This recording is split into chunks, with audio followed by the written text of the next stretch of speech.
Čaute Pokémon maniaci. Je to vtipné, no. Takže celého Pokémona není vidieť, ale v tomto videu sa pozrieme na zvyšok unboxingu z Car Marketu jednoho Čecha. Strašne fajn chalanisko. V prechádzajúcom videu sme si pozreli hlavne Edhanové karty, pretože s nich budem skladať, dáme ruky, aby sme videli, pretože s nich budem skladať balíček a toto som si dal nejaký support do starších balíčkov, ktoré doma mám, alebo prípadne niečo ešte do serky. No dosť zbytočného žvatlania a poďme sa na to pozrieť.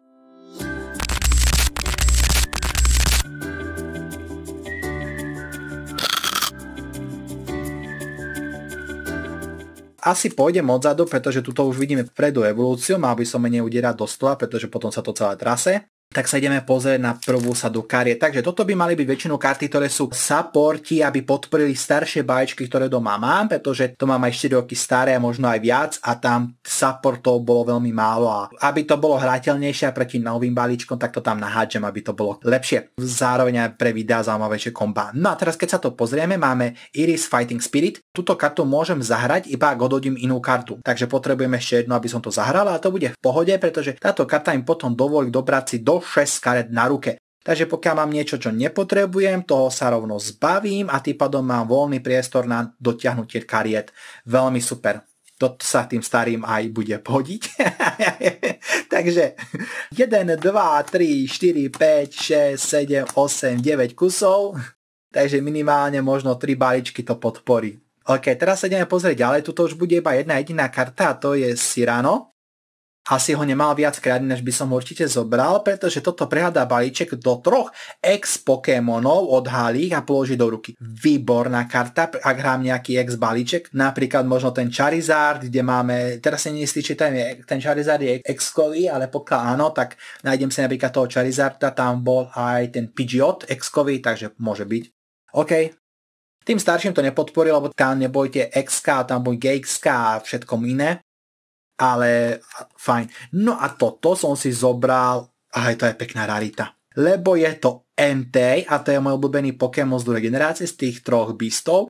A toto je dokonca jeho pravéka forma. No a k pravéku mám blízko, takže to je hlavne do albumu ku mne, ale mega som za to rád. Keď sa pozrieme, že či to využijem aj na hranie, minimálne v nejakom staršom ohnivom balíčku 100%, pretože sú 30 životov je fajn na tie staré deky. A keď sa ešte teraz pozrieme na útoky, dobre, keď nemám energiu, tak aj tých 30, ale pôjde nám asi o tú 100. Blazing Charge, 3 energie. Ak super má 4 alebo menej odmien, ešte ktoré mu ostávajú, tak dáme 70 viac damage. Takže toto je fajn. 4 alebo menej. OK, tak keď už sme rozbehnutí a super už trošku vedie, tak toto môže mať easy za 170.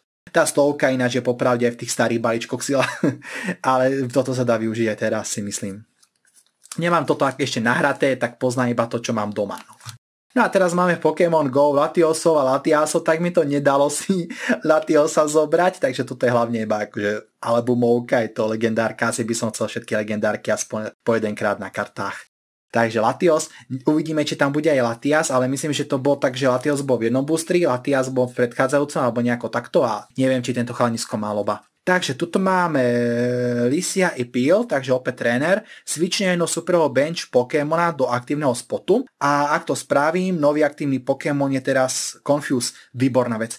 Toto je support, myslím, že Boss Order sa používa, tam boli väčšinou tí záporáci a tam som tiež switchoval superových Pokémonov, ale toto ešte najvyššie robí aj Confused. A tuto neviem, že kto si vyberá toho Pokémona, či ja mu vyberiem, ktorý sa switchne, ale veľmi dobrá vec. Fakt veľmi. Pôsobí to akože topovica, ako supporter.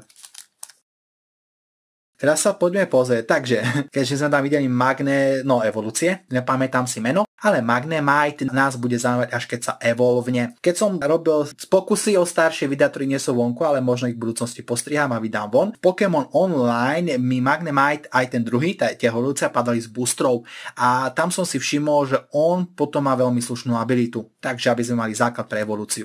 Možno by ho chcelo zohrať na 4 krát, no.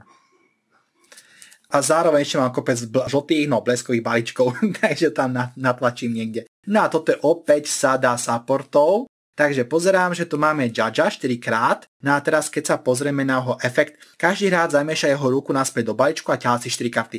výborná vec, keď nemáme karty, dotiahneme si hlavne pre tie staršie balíčky, kde sa nám stáva, že mám 6 Pokémonov na ruke, žiadne energie, ani nič, čo nemôžem, nič v podstate, čo by som mohol vykladať, tak toto mi tam veľmi pomôže. Zároveň v podstate, jak sa hovorí, mulligan v tých kartových hrách, že resetneme si ruku. Prípadne vieme ubližiť superovi, ak má tiež super veľa karet na ruke, tak mu vrátime.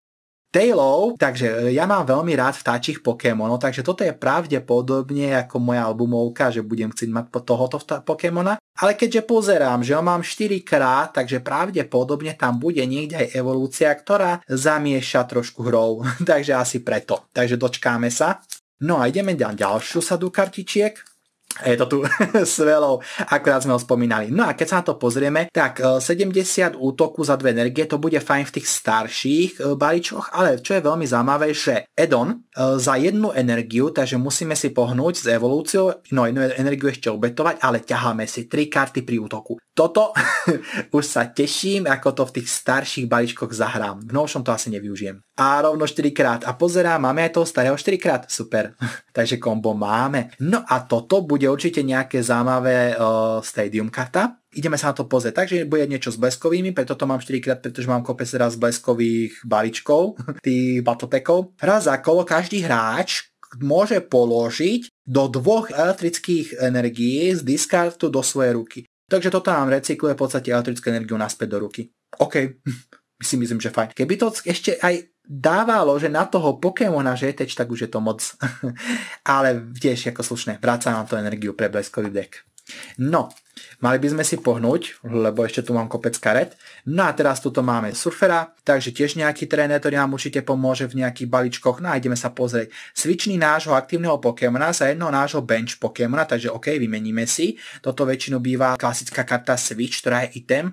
No ale tuto už bude aj niečo aj skryté, práve to, že ak to spravím, tak si ťahám to 5 karet na ruke. Mega veľmi slušné. Takže pokiaľ tam dáme nejakého obetného baránka, aby nám ho super nezabil, alebo Pokémona, ktorého nepotrebujeme v prvom kole, vymeníme si to proste a ťaháme si karty.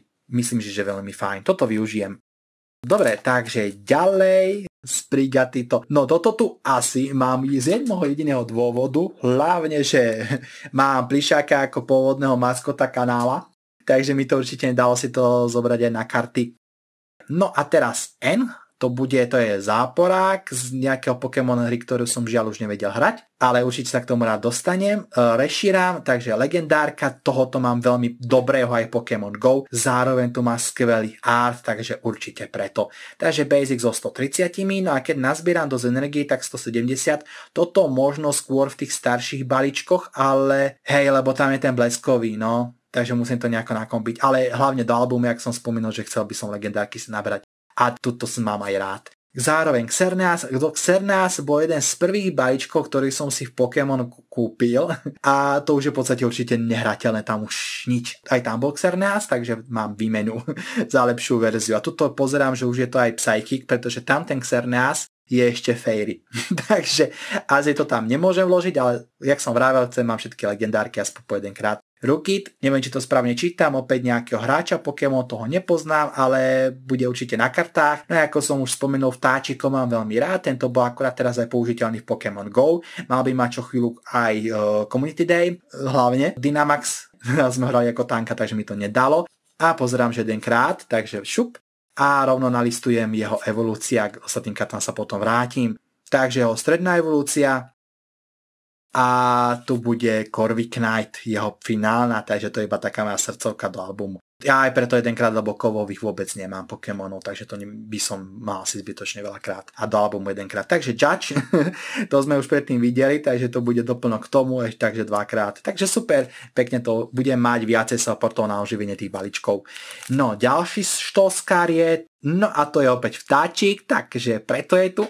Aj keď tento nie je taký môjmu srdcu blízky, avšak tu bude asi viackrát kvôli tej svoje útoku add-on. Toto už sme mali pri jednom vtáčikovi, ale ťahal 3 karty, ale opäť evolúcia. Toto máme basic Pokémon a ťaháme len 2 karty. S tým, že to hociakú energiu, takže to vieme natlačiť do hociakého balíčku. Na hru, ktorá nám potiahne 2 karty, je to super. Takže preto je to do balíčku ako support. No a ideme sa pozrieť ďalej. Miraidon. No ja na Miraidona mám kúpený balíček, čo som dostal na Vianoce. Unboxing dám vyjde, pretože je natočený, ale nebude také kvality ako tento. Ale tak nedá mi to asi. Takže toto je hlavne asi z toho dôvodu, tú karta. Po dvakrát asi nemal viac a je to bleskový, takže OK, a je to future, ja môže byť. Viac k tomu nemám zbytočne čo rečniť. Ja tak pozerám, že Magneton len v jednom kuse, on asi nemal viacerých. Toto ešte zohnať, pretože tých jeho basicov tam mám 4. Takže keď sa na to pozrieme, raz za kol môžem atačnúť do 3 basic energií kariet, discardu do tvojich bleskových Pokémonov, ako ja chcem. A ak to použijem, tento Pokémon je knockoutnutý. Ale aj tak veľmi dobrá vec. Až overpower. Dobre, to mi nevadí, že proste ho knockoutne, no superovi dám síce asi odmenu, tú price kartu, ale z odhadzovacieho balíčku, takže pokiaľ mi nejaký Pokémon bol knockoutnutý, aj mi ľúto energie. Síce je tam aj ten Stadium karta, ktorá mi tú energiu vracia, mám ju tam niekde, ale tak toto mi ho rovno atačne, takže ho hneď umiestniť na Pokémon na tú energiu. Keďže ja môžem klasicky dať iba jednu energiu za kolo, tak toto dosť brzdí. A toto teda vie strašne urýchliť moju hru. Takže toto je fakt karta, ktorá vie pravdepodobne teda zvrátiť priebeh duela. OK, veľmi, treba zohnať, keďže mám kopec bleskových. Pôvodne bleskových neboli akože moja obľúbená, ale tak keďže som dostal na Vianoce, kúpil som si španielskú verziu lacno, tak mám teda bleskový. A toto tam určite sa zamieša. No a Swinub nemajúci je nič, takže toto všetko tu bude iba ako support, dot balíčkov pre jeho útok. No a keď sa na to pozrieme, áno, Call for Family. A toto je úplne super vec na štart, síce to chce jednu energiu, a tak to iba ten Pikachu bol taký silný, že nechcel energiu. Pretože toto mi pohľadá balíček pre 2 basic Pokémon a položím ich na bench. Nezdá sa, pretože basic Pokémoni môžeme si povedať, že to sú ďalší Swinubovia. OK, takže vedel by sa rozmnožiť, ale toto mi umožní dať aj iných basic Pokémonov a keď sa zamyslíme, tak basic Pokémoni sú aj tieto legendárky, alebo teda ešte väčší fuj a to sú tí prehnané silní GX, XK, títo takýto no. Takže tento Swinub mi vie do hry dať Hohova. Takže toto je užívanie starších balíčkov, je možné, že aj v niečom aktuálnom. Veľmi super vec. Evolúcia asi nemala zmysel. Už aj tak, ako mi rástol počet kariet, toto plus to, čo je tam vzadu. Takže asi preto mi to stačilo. Teraz keď sa zamyslím, čo som za to dal, takže veľmi som spokojný s kartami, ktoré prišli. Dobre, tak to máme, som zvedavý, ako s tými kartami potom budem vylepšovať balíčky. Užil som si, veľmi som rád, strašne veľa dobrých nových karet, dobrých karet, ktoré som chcel, takže super. Ideme sa pozrieť, čo stojí Hohov a ideme ho zháňať, pretože to budem chcieť. OK, ja už zbytočne rečním, takže priskočí Masko, ktorý sa s vami rozlúči. Čau.